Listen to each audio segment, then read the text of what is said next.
how did your relationship with food and exercise change over time? You almost have to be prepared for hate. There was not a single moment before where you would be like, oh, like I want to dive into a box of donuts or go to McDonald's. Like, hello, welcome to another podcast episode. Today, guys, I am here with my very good friend Simon. And if you haven't heard his story, his transformation is absolutely mind-blowing. He actually lost over 150 pounds in how long, Simon? It was just under a year. Under a year. Okay, welcome. Thank you. Thank you. Happy to be here again. Amazing. So happy. We were planning to actually do this for a very long time. And then I went on vacation and you were like, okay, let's wait after you come back because my transformation will be even better. Plus, I got to compete while you were there. You competed while I was gone. Okay, so I want, because like some of our listeners or YouTube subscribers don't even know maybe who you are. So how about you gonna just tell us kind of like, who are you? Like, who is Simon?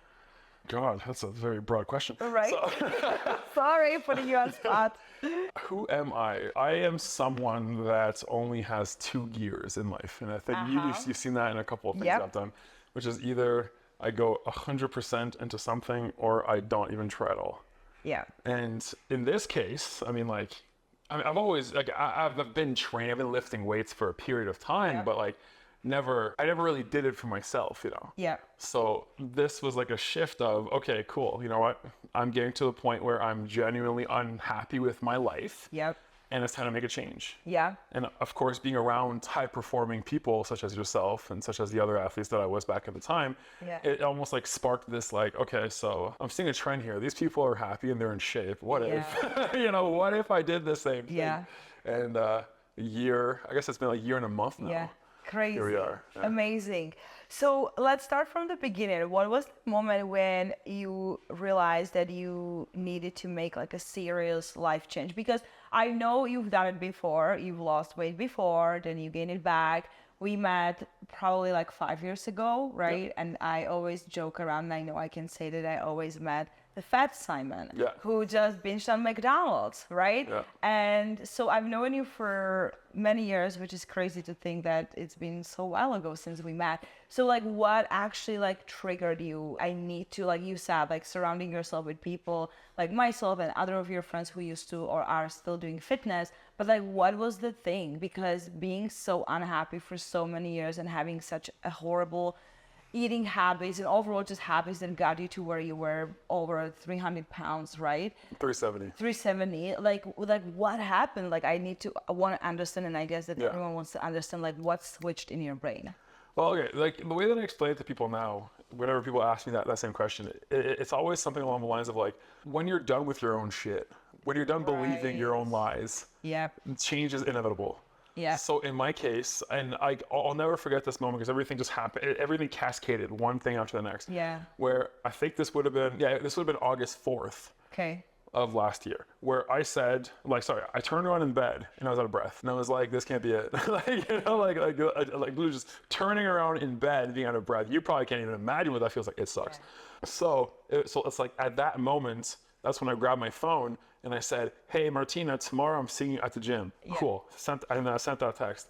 And then I started a Google Drive, like document folder, where I just instantly started writing down a plan of what I was going to do, how I was going to do it, everything from A to Z. It ended up being like a 14-page document of like exactly step by step what I was going to do to lose the weight and at the same time trying to grow my social media. So it was just like to use it as a metric of a metric of accountability. Yeah. Right. So for the first time in my life, I was going to use Instagram, and Instagram wasn't going to use me. Yeah. Right. And then fast forward to the next day. Yeah. Then that's when we have the iconic clip that is going to play right now. I'll send you a clip. And crazy. Here we are. I didn't believe you, and you know that I was very honest. When you look at me and you was like, in the next year, I'm going to attend a bodybuilding show. I was like, no, you're not. And I started laughing because I was like, you're talking shit here. This is not going to happen, Simon, because I've known you for so long, right? And I even like tried to help you. Remember, I gave you like a meal plan. You were horrible. I lasted like 3 days. I was like, you're done. I put so much work into this. I don't want to coach you. Just you do you, right? Yeah. So I want to know, and I guess that everyone wants to know, and especially probably people who might not even be that heavy, but they're just overweight and they just cannot like, find a way to actually get in a good routine and start seeing results.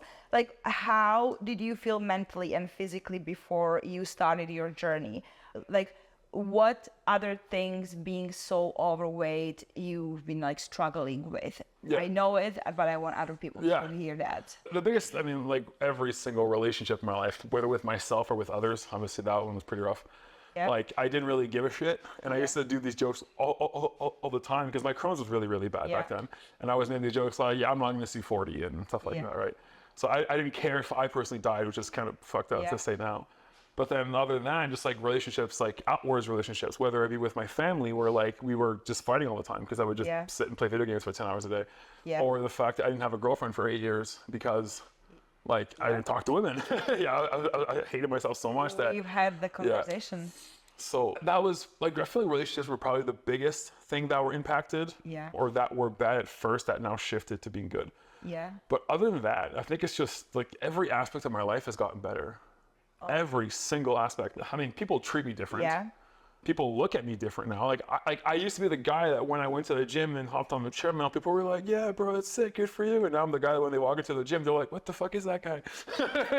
Well, your transformation is crazy. I know that you told me that you were like, I want to have the most mind-blowing transformation on the internet. Yeah. And I think you did it. I went full Goggins. I think you did it. I think it's funny though, because if you look at my comments, and like the evolution of my comments on Instagram, and this has been a big topic of conversation recently for me, where like everybody supported me when I was fat. Yeah. And I was saying I'm gonna do this, and I was doing it, and everybody's like, yeah, this is awesome. And then when I got like to like a good, it was pretty much right when I hit my 100 pounds, and I still looked like a regular person, just a little chubbier. Like everybody again was still supporting me, and I was like, great. Yeah. But then as I started getting deeper and deeper and deeper into the intensity and showing people what I was actually doing, which is crazy, everything went from this is so inspiring to everybody's now accusing me of using crazy doses of anabolics, and then it turned from that into this is impossible in 1 year. Why are you lying to us? But I think that's something, I think that anyone who decides to go on social media and just start sharing their story, you almost have to be prepared for hate. Yes. Like you can't, it's like in the real life, you can't always make happy everybody. And there are always going to be the people who are hiding behind the picture with no photo, with their nickname 1, 2, 3, 4, 5, X, Y, whatever. They don't even have their own name, and they are the ones who hates the most. And I think that you almost like have to be okay with that and take it as a part of being influencer. Because there are going to be supporters and there are going to be haters. I wasn't at first though. Yeah. Like I entered my villain arc just a couple weeks ago actually, because like I had never really been scrutinized on a very large platform yet. And then the latest Will Tennyson video came out, and holy shit, people were eviscerating me in the comments. It was bad. Like I'm talking thousands of bad comments about me. What are they saying? Like people were mad at that I was using peptides. They were mad at the fact that I was eating that much Jello. They were mad at like my oatmeal. Like every aspect of my routine was essentially demonized. And then it got so bad to the point where both of my traps completely seized up, and I still can't really move my neck upwards. Yeah, to this day, it's been about 2 weeks. Like it was bad, but until I got approached by some very large influencers that had seen that, and they kind of made me realize something. That is like, you realize that every single person that's commenting this stuff, or like 99.9% of them, have never even followed a meal plan, or they've never committed to anything themselves. They've never had a goal they were so hungry for that they would give anything up for. And I was like, yeah, okay, that's fair. Because I went straight up David Goggins here. Like, so I can't expect regular people to understand extraordinary things. Exactly. Right. Yes. were there any specific moments where you almost felt like you wanted to quit? After that video came out. Really? Yeah. Just recently? Just recently, like 2 weeks ago. Not even like prior to your competition? No, Like, no, I was. you were just like hyper focused? Yeah. Yeah. There were Not like, a single day? nothing would get in my way. Really? Nothing. That is very admirable. Yeah, That's something that not a whole lot. Like, listen, you know that I was competing once. Yeah. I was in prep. If you don't know, if you have, well, you probably don't know, guys, if you're listening or watching this. But Simon actually used to take photos of me because that's what he was doing for a living. Oh, hold on, photos of photographers. So I hired him for just take a photo shoots for me before my bodybuilding show, and he went through that competition with me almost because the 16 weeks wasn't that long. And he knows I just hated my life for a very long time. Like, I hated my life because I just couldn't believe that I'm putting my body through something like this for 16 weeks. So knowing that you are still doing it, Yeah. year plus, I'm like, you are not a human. I'm on week, what would this be, like 63 of my prep? I cannot imagine doing that, honestly. But yeah, so there was not a single moment before where you would be like, oh, like I want to dive into a box of donuts or go to McDonald's. Like, no. No, it's like, it was almost one of those things where I was so good at setting small and big goals together that like every day was just like one more success and one more heading towards the big one. And it's like I had made this big promise on social media, and it's like my crippling need for social acceptance was trumping my need for bad food. You know what I mean? As crazy as that is.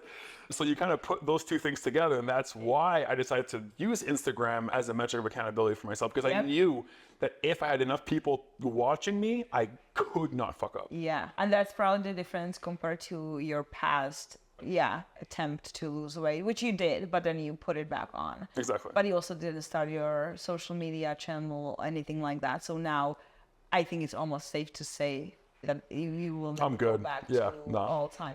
Like, I've learned to love this. Like people ask me like, oh, what did you eat after your first meal? Like after your show? No, not even. Oh, okay. Well, I guess at the time. Yeah, you're right. You told me you were you're right. You're like, good. Sorry, what did you say? Rice cakes? Yeah. I had like stock of cookies in my freezer after the show, and I ate like 6 of them. And he says, rice cakes. I was like, I had like half a sleeve of rice cakes, 240 grams of rice. I don't know, because it was an Uncle Ben's bag. And it was a double portion, so 340 grams of chicken. And that was my meal after the competition. Crazy. Yeah. That's crazy. So how did your relationship with food and exercise change over time? Exercise, I wouldn't say. I mean, okay, that's not true actually. It did change quite a bit. You did a strongman. You didn't say that. Then you did strongman for some time. Yeah. That's where we used to go to the gym together and worked out. Yeah. Yeah. Well, I learned my own limitations, which was strongman is not for me. I have Crohn's disease. My joints are horrible. I figure really quickly. If I keep doing this, I'm going to hurt myself. It's going to be bad. So the biggest thing for me was cardio. Like, I hated the idea of cardio, where cardio is now the favorite part of my day. You crazy. But it's because I figured out a way that works for me. You're right? watching your I play League of Legends on here, and I'm good for hours. I know, that's crazy. Like the longest that I've done in one day for like about, it was like 2 weeks straight, was 4 hours a day. And that was like back when I was trying to hit the 100 pounds in under 6 months, where I was like absolutely crushing it for the last bit. But 4 hours a day where I'm literally just walking on my little thing. Okay, I want to say something here now though. That was actually related to our conversation 5 minutes ago about the haters and all of that. I also want to mention that you have said many times that this is not that you suggest anyone to do.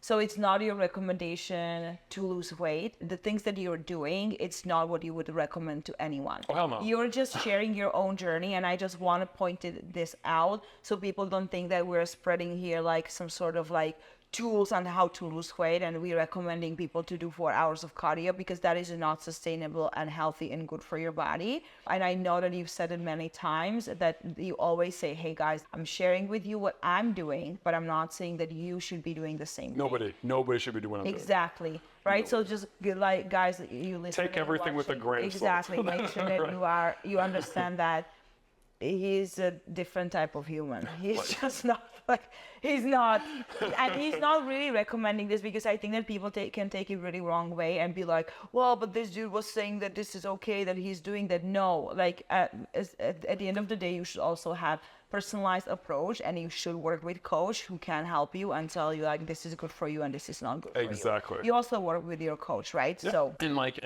mean, I saw more improvement when I dialed back a lot of things too, right? Because I was like, so up to try to lose my 100 pounds in like 6 months, I was doing like my 4 hours of cardio a day, which was absolutely ridiculous. And I know that now that I was actually, you don't have full-time job, right? Like, no, that's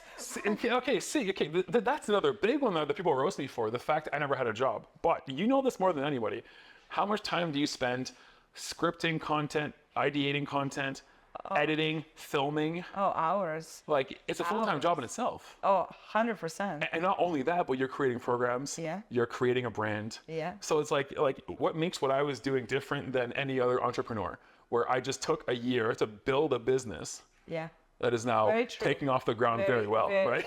No, that's very true. Right? Yeah. And how many entrepreneurs see return on their investment within a year? Yeah. Nobody. Right? Yeah. Yeah. No, 100%. When it comes to your self-esteem. Oh, God. That's... Funny enough, before he answered, before we started actually recording this, I looked at him and I said, do not ever change and don't be cocky. And don't forget about, and I said, don't forget about your friends, like myself, who met you as Fat Simon. And he said, I would never do that. And that's why I'm asking about confidence, because being so obese and not having a girlfriend for so many years, me and you had a private conversation about that like a long time ago when we were doing the photo shoot and you were sharing with me these things. So that is a big jump, and I can only imagine, or actually I went through similar, not the same turmoil, but I went through transformation as someone who recovered from bulimia, right after 12 years, hating my body, hating the way I felt in my own body. Now all of a sudden, you know, run my own social media and having girls coming to me and say, I want to look like you. So that changes the way how you view yourself. Yes. Although sometimes there are moments, and there is a lot of moments like that, that I pick myself apart in front of the mirror all the time. Oh, I have cellulite. Oh, I have big legs. And then I look at photos from 5 years ago. I was like, you're an idiot. Like, give yourself a credit for how far you've come, right? So confidence. Where is your confidence now? I mean, I don't know how many years I went wearing a shirt when I used to go to the pool. I know. That's crazy, right? Like versus I remember that, yeah. And like a couple weeks ago, I was walking downtown Calgary with no shirt. Yep. And like crazy. Or like I was wearing a Speedo in front of complete strangers while wearing oil and fake tan. Yeah. you know? Yeah. So like I feel like that speaks for itself, but just I don't know, it's changed everything confidence wise. Like I say this a lot, and not like in a super heavy derogatory way for anybody who's where I was before, but old like new Simon, me right now, would not hang out with old Simon, just because of some of the traits that I would like, you know. So some of the habits that I had before. I mean, like obviously you're a rock star. I don't know why you were hanging out with me, but like, but you know. I had a hope. Honestly, because down deep, like I cared for you so much, and every time we would hang out and I would see how you literally you were sweating just standing beside me.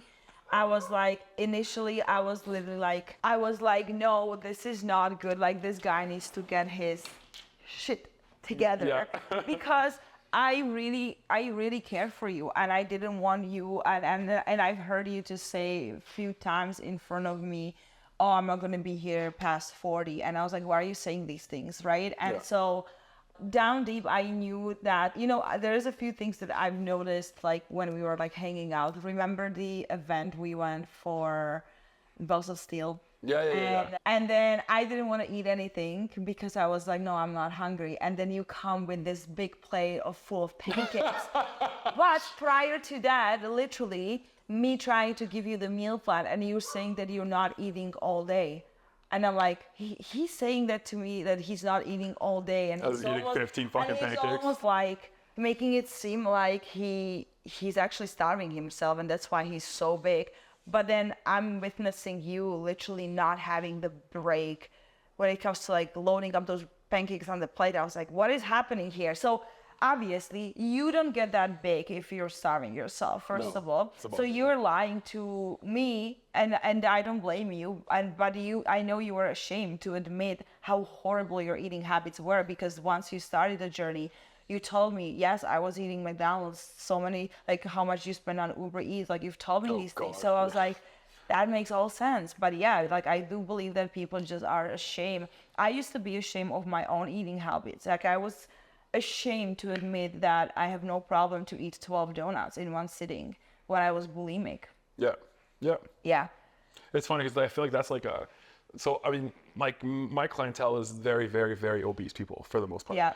And one of my favorite taglines is always, pull up your Uber Eats right now, tell me how much that you spent last month. And most of the time it'll be double what I charge. And it's like, follow me for more financial advice. You know what I mean? Like, yeah. Crazy. Yeah. Because a lot of people don't realize how much they spend on the foods that actually makes them feel even worse in their own body. I had a guy actually, we were talking, and then he was like, dude, I just pulled up my Uber Eats and realized I spent $1,200 last month.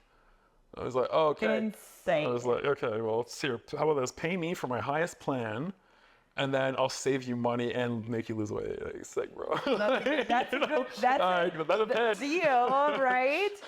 So what role did support system, like your support system, family, friends, like what role it plays in like transformation like this?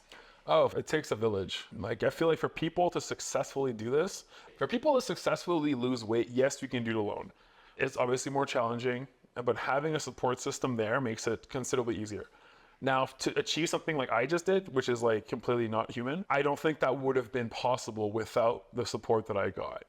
Now, let's say family-wise, so the fact that my parents took me back in, cool, that's not a luxury that everybody has. That I fully understand. And like, it was almost pretty much like my parents investing in me starting my business by them paying for my groceries. You know what I mean? Amazing. But like, I understand though that they were doing it because they saw how hard that I was working in the back end to make everything work. Right. If I was like, let's say losing a little bit of weight and I kept playing video games all day, or I kept doing stuff, then I understand if they could have just backed out. But they saw that I saw quick progress within the company brand growth, I suppose. Yep. And that was like enough motivation for them to keep investing, so to speak. Yeah. And then, well, obviously having a supportive partner is everything, because like the difference between your partner saying, hey, I'm hungry, let's order in food, versus, hey, I'm hungry, let's cook eggs at fucking 12. You know what I mean? Like, push you to do the cardio. Oh yeah. Or workouts you didn't feel like no, doing. fuck yeah, those were. Yeah. Yeah. Yeah, 100%. So looking back, what's one thing you wish you knew when you first started? I feel like I have two answers for that. Like, one would be like social media growth wise. The other one would be like actual habit weight loss wise. So habit weight loss, I would say, that's a hard one, because I have trouble like seeing much bad in what's happened considering where I ended up. You know what I mean? So maybe like, if anything, I would have done more self-analysis into like my own psyche to then heal from these demons a little bit more. Because like I keep saying online, there's no way I dealt with like 30 years worth of fucking obesity demons by 1 year of crash dieting. Like, right. So I know I have some work to do after this, like therapy, whatever that's gonna look like. Social media growth wise, this is gonna sound crazy, be more outrageous at first, right? Because like you'll see a lot of like these early accounts blowing up, and it's usually because they're doing like stuff that's more outrageous, or like the fact that I was scared to take off my shirt for the first like 3 weeks on social media, versus now I regret that because I would have had more footage of that. You know what I mean? So it's just like if anything, I would have said just dive in more, but I don't think I could have dove in any more than I did. But I think that that's hard to say because you've never been in this situation. You didn't even probably know that this is where you're gonna end up. Right. Exactly. So if you could predict, then it's different. But it's like, I don't think that that's something that you should regret or think like, oh, I wish I have. No, it's just how it is. Yeah. And it meant to be, and it got you to where you are today. And I don't think that there is any place for any regrets, because I think you've done an amazing job. And you inspire so many people. Like most of my clients even follows you and there's like, oh my God, Simon, like, oh, I'm going to be filming or recording podcast with Simon. And there's like, oh my God, Simon. I go to the gym, I was like, oh, you're the friend with Simon. I was like, yeah, everyone knows Simon now. So I was like, amazing. Yeah, that's my friend. Yeah, he's getting me famous. Amazing. So last question. Actually, wait, before we move on from that one, so a fun point from there is, so in terms of my social media's growth, this is where it got really interesting. Because I started off, I had like, probably 8,000 followers, maybe 7,000 just from my DJ days from before. Yeah. And from September all the way to, I want to say February, I went from like 8,000 to like 9,000. So it was a very slow growth, even though I had lost 100 pounds in 6 months. Right? So it was like, okay, like, why isn't this working? And it's not that I was thinking of quitting. I was just like, I need to fucking change something. I need to like change how I do things. I need to whatever. What did you change? Well, like the biggest thing was like, I knew that it was going to happen regardless because of the Will Tennyson video, but I wanted to happen before that. So I would already have a little community behind me before that happened. So to be honest, I didn't change much. I just kept being consistent. I kept posting. But it's like, as the transformation, and this is something that we all know, which is horrible in the fitness industry, but people only really react to extremes. Oh yeah. Right? Like the more extreme, the more it'll do well on social media. So I went from then, from I guess like 15K around like May to like probably 40,000 by the end of August. Okay. And then I went from like 43,000 by the end of August to now I'm at 71. Amazing. Because things are getting so insane. So I think that there's something to see there. I mean, obviously I love that it's happening, but I hate why it's happening. I hate that people are being fed this as a normal. I am not normal. Nobody should think that I'm normal. You know what I mean? Yeah. Yeah, okay, that makes sense. Well, I mean, you're gonna hit 100 soon. So whether you like it or not, and whether you know for whatever reason people follow you, I think that the most important message here is that you want to inspire other people not to do the same thing, but just to maybe get to the point where they hit the rock bottom and just like remind them that, hey, there is a way out of the cycle of self-hate and just not loving who you are. Because I went through that as a bulimic. You went through it as someone who's been obese most of your life. And it really just sometimes take that one simple like moment where you're like, okay, enough is enough. Yep. And that's what I think that you and myself have in common. That's why we do social media, because we want to inspire other people to change their lives if they're in positions like, okay, I hate my body, I hate how I feel, I hate the fact that I'm getting out of breath every time I walk stairs, right? So then they open Instagram and they see, wow, like I literally made a post today about my 12 years journey and I got like over 200 likes within like 3 hours, which normally doesn't happen on my platform. And I got so many messages saying, wow. And I was like, wow, I guess I'm not sharing my journey enough. Because when I shared my journey like a few months ago, I think like I shouldn't be talking about the same story over and over, but I don't realize that there's always new faces on my social media. They don't even know that I was bulimic. Like people look at me and say, oh, she's fit, she's good looking. Let's follow her. Amazing, let's follow her. Like, you know, like she's lucky. No, I'm not. Actually, it took me 12 years. Well, that's what I've noticed. Every week I'll post at least one transformation video. Yeah. And because like you also have to realize that, especially on Instagram, like yes, it's important to obviously cater for the followers that you have, but it's almost more important to cater to the followers that you don't have yet. Yeah. Right. So like I posted a reel like last week now, and it's at like 10.1 million, and it's got me 13,000 followers. Amazing. One reel. Like what the fuck, right? Amazing. So is again just like it almost feels like imposters to us because like how many times am I going to post this fucking clip? You know what I mean? But that's what people over and over. And like we have decent amount of followers, but there's millions and millions and millions of people that haven't seen it yet. Yeah. So we just have to keep pushing and like still like, okay, if I lose like 20 followers on this post, that's fine. If I can make like 50 more, you know what I mean? Yeah.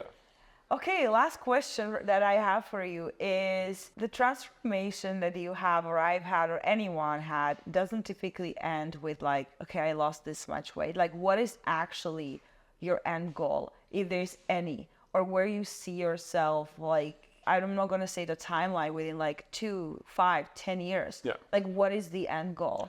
Oh, that's the thing. I feel like that's the problem right there. People having end goals, right? It's like you need to always have this like ever evolving list of goals, plural, to always sort of strive to something new. And I feel like once you stop doing that, that's when you become complacent and stagnant. And that's when you start like fucking going to McDonald's again instead of going to the grocery store. So, Yeah. That being said, like the big goal that I had was the bodybuilding competition, right? Yep. But like the preceding goals to that was the 100 pounds, was the 50 pounds, was the 20 pounds, you know? And then so there was always something being sort of like just out of reach, but close enough that I could still like be hungry for it. Yeah. So like again, I had a list of, it was like 75 goals that I was always like check off here and there. And I talked about it in one of my recent videos. But it's like, yes, my overarching goal right now is a very big one to me. And a lot rides on the outcome of that. If I win summer shredding versus if I don't, my life takes two very different turns. But there are constants in place. And like I have like backups, and I'm not just going to like go into depression if I lose summer shredding. No, I'm just going to gun it towards YouTube, and YouTube is going to be my goal. And YouTube is great because it's a never-ending goal. But I mean, like physically, I feel like the most important thing for me was setting a hard ceiling where I'm like a weight that I will never go over again, which for me is 240 pounds. Because right now I'm sitting around 220. I'll be on stage at 212, 210 maybe. And by then I'm probably going to jump up, let's say 15 pounds after the show, just hydration and whatnot. But it's like I never want to go over 240 pounds unless I become some super massive bodybuilder. But I don't think that's gonna be the case. But yeah, I think like you should never see it as like reaching the end of a race. It's always like you're not approaching the finish line, you're approaching the start line. Always. I also feel like every time you accomplish one goal, you set another one and another one and another one. And whether it's financial goals, business, or even physique, like, you know, sometimes you look at photos, compare yourself, and say, oh, only if I have these shoulders or this glutes, I'm going to be so happy. And even though you get there, it's like, oh, I can lose a little bit of more weight here. I'm so depressed, sick. And I'm so depressed because I still don't look the best, right? So you always set new goals. And I think that you're absolutely right. That's the problem, that when people have goals, they have like a set line. This is the timeline, this is the goal. And then if what happens once you get there. And that happened to me with my bodybuilding show. And I've told you that, be careful with that, because my show was the first I've ever done, probably the last I've ever done. And I went through the post-show depression. I gained 17 pounds in like 10 days. Yeah. I absolutely hated my body. Horrible to say that, but I felt like you still looked amazing. Just I know, not like. and I'm looking at those photos now. I was like 25 pounds lighter than I'm now, sitting here on this couch. So I'm like, how did it mess up with my head so bad? Like literally so bad. Yeah. So that's why I think that was my problem or fault, that I didn't set a goal after the show. I only was hyper focused on stepping on the stage, walking on the stage in those tiniest bikinis, proving myself that I could do that. And I did, but after that, I went crazy. Yeah. Like I ate whatever I wanted with no limits, and next thing you know, bam, 17 pounds. Well, okay, let me show you a picture. I want to show you what I like. So there's a very, very substantial difference between what I look like on stage to now already. Like very fucking substantial. So left is stage day versus right is right now. Yeah. But like for me, I feel like it was easy again because I had like another goal right after, and I was like, okay, cool. I know that I can keep digging, and I knew I had still so much left in me. But what you said about the whole post-show thing, that is real. Because I put up, 10 pounds in a day? Yeah. Just after the, obviously, just hydration, because I was so dehydrated. So I went from like 217 to 227. Yeah. And then, not that I went out of control with carbs, but like I had like a few days in a row where I had like a full sleeve of rice cakes. I felt amazing. Yeah. But like I look in the mirror, and even though the difference was like barely visible, to me it was like I look like a fat piece of shit. You know? Yeah, that happens. That's just what happens when you are used to see your body so different, shredded, veins all over your body. It's just insane. We should never see that one day as what you actually look like. Oh. You know, and I feel like that's the biggest problem, right? That's the best message, yes. Yeah. If anyone ever decides to compete, just remember that the body that you have on the stage is not sustainable for longer than 24 hours. Exactly. Literally, so... Only Olympia pros can do it for 2 days. Yes. And even then, you know what I mean? A lot of them fall off on day 2, just to give you an idea. These are people making hundreds of thousands of dollars to do this. Yes. Okay, well, is there anything else you want to share with my listeners? The biggest thing is always, like, if you are in a position of influence, do good. And this, like, on the Will Tennyson video, I said this too, which is like, all it took was for one influencer to message me back. And it put such a fire under my ass to, like, just work as hard as I could. So if you do have any followers, just be real, be yourself. Don't try to portray some unrealistic image of yourself, and be nice.